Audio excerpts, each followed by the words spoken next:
Salut à tous, j'espère que vous allez bien. Comme vous pouvez le voir, c'est un peu la guerre sur mon bureau. Il y a plein d'accessoires, etc. Un aspirateur balai, on en a déjà testé chez Samsung. Eh bien, celui-ci, c'est l'évolution. Apparemment, il est plus puissant qu'un Dyson. On va voir ce que ça donne. Tout d'abord, je vous envoie le déballage. Ensuite, on revient ici.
Après ce petit déballage que je vous ai mis certes en accéléré, vous vous en doutez bien parce qu'il y a beaucoup d'accessoires comme vous pouvez le voir ici, si je le soulève il y a déjà tout ça.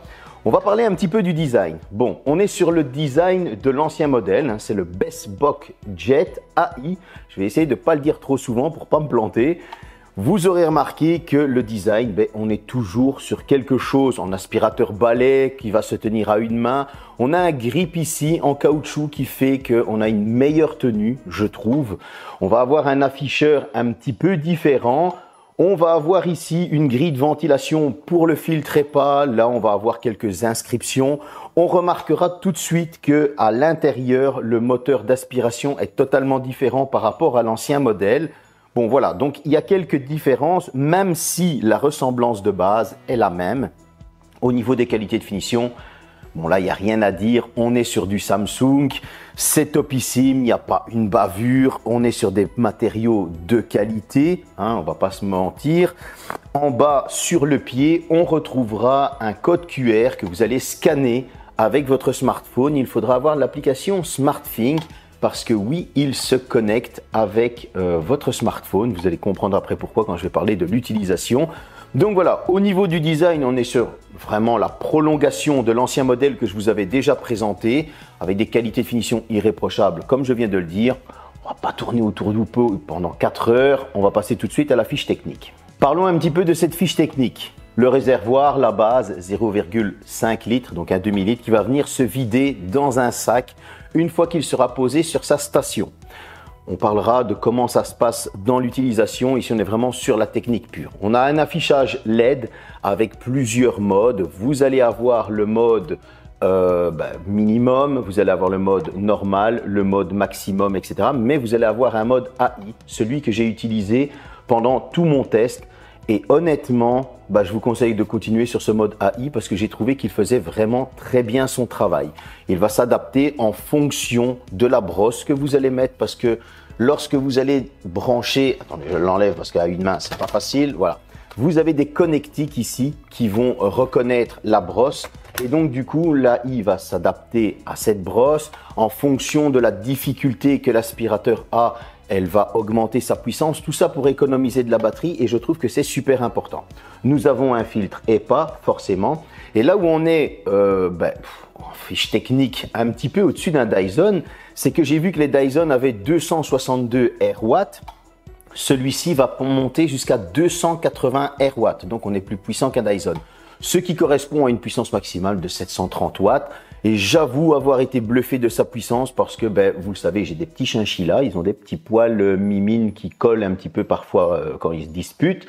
Et sans même utiliser la brosse pour animaux, avec une brosse normale, eh bien, il augmente sa vitesse pour pouvoir aspirer ces poils qui collaient un petit peu aux vêtements ou aux meubles. J'ai vraiment été très étonné. Au niveau de la fiche technique, toujours et de cette puissance, vous allez avoir deux batteries. La batterie, on en parlera dans la partie autonomie. Maintenant, cette fiche technique, elle est assez petite, hein. Je l'ai mélangée un petit peu avec un début d'utilisation. Pourquoi? Parce qu'on est presque sur les specs de son petit frère, avec une intelligence artificielle en plus de puissance, plus d'autonomie, dont on parlera ensuite après. Donc voilà, on a vite fait le tour. Maintenant, on va vraiment parler de la partie utilisation.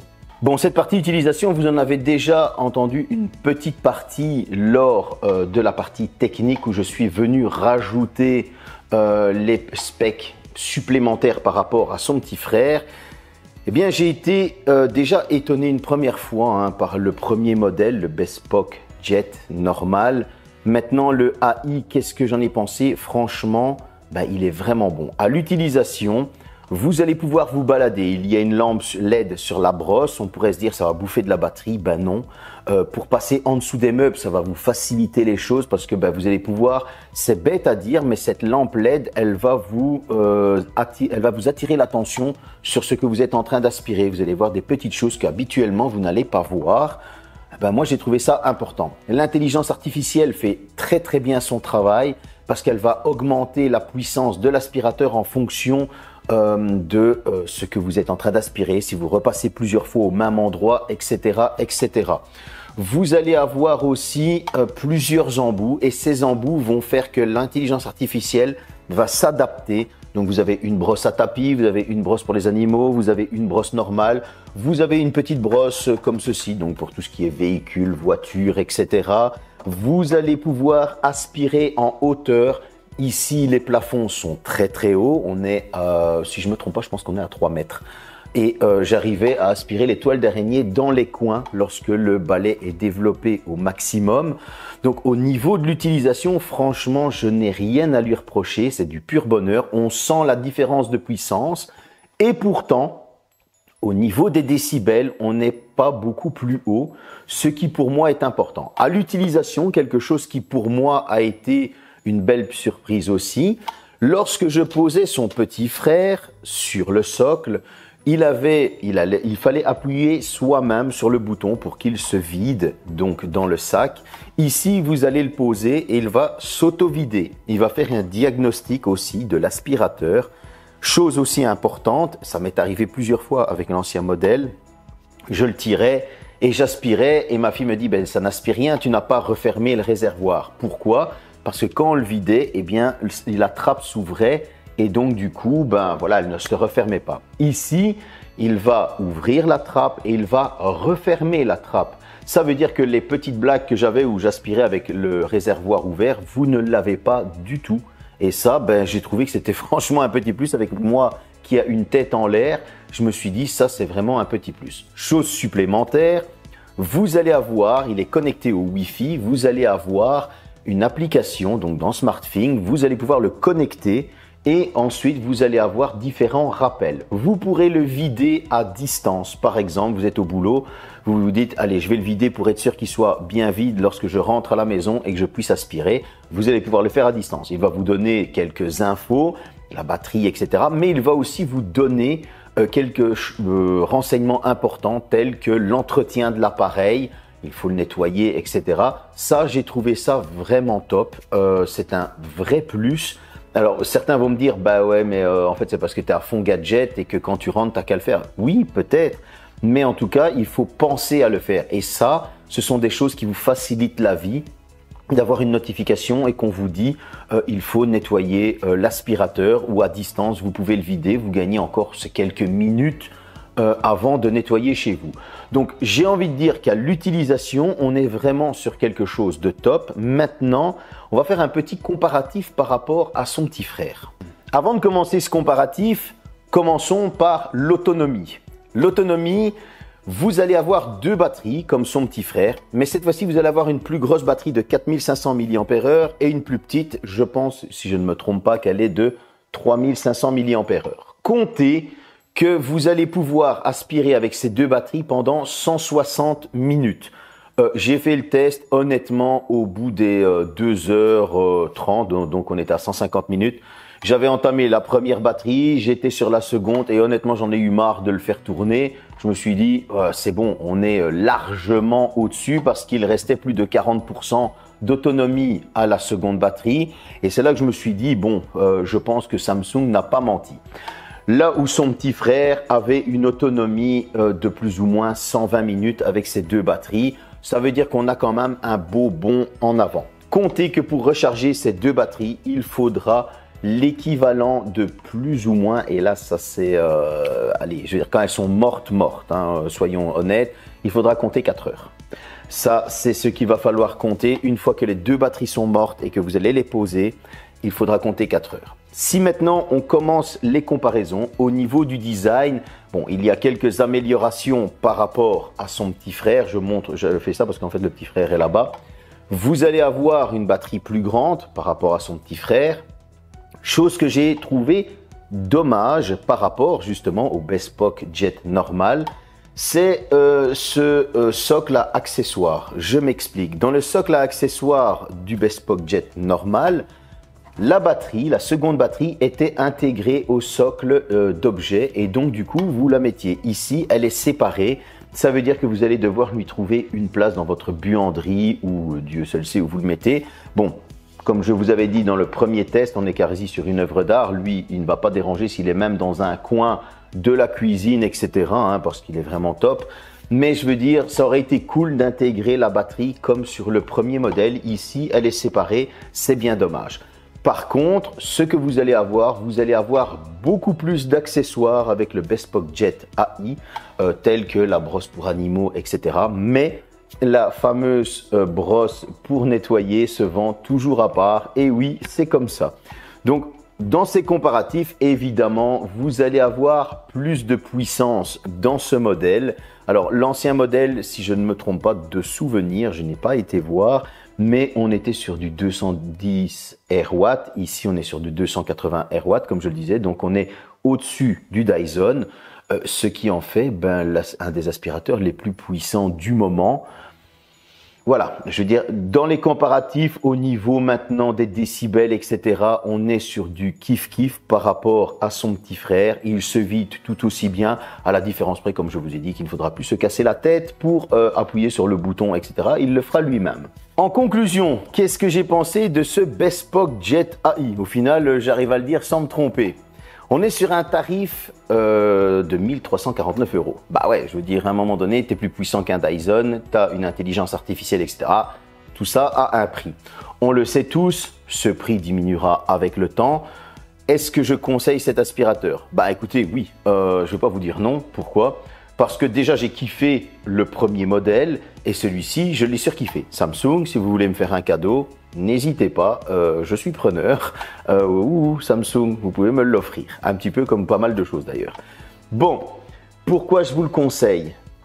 Simplement, en fait, il a cette intelligence artificielle qui va vous ajouter un petit plus, qui va économiser de l'énergie, ce qui veut dire que lorsque vous allez aspirer vos pièces, l'intelligence artificielle va gérer tout ça et va faire en sorte que cette batterie ne se vide pas aussi vite qu'avec un aspirateur normal. Et donc, vous allez devoir la recharger moins. Qui dit moins utiliser moins d'énergie et donc des économies. Vous allez me dire, ouais, mais à ce prix-là, je suis d'accord. Maintenant, c'est vrai que vous avez un plus avec les accessoires qui sont fournis, la brosse pour animaux, la brosse pour tapis, etc., etc. Vous allez avoir un appareil haut de gamme, il faut l'avouer. Il vaut clairement son prix. Alors, c'est vrai que maintenant, là, on arrive au tarif quasi le même qu'un Dyson. Je ne sais pas à combien il est le Dyson d'ailleurs. Il faudra que je regarde. mais en tout cas, il n'a pas peur de l'affronter.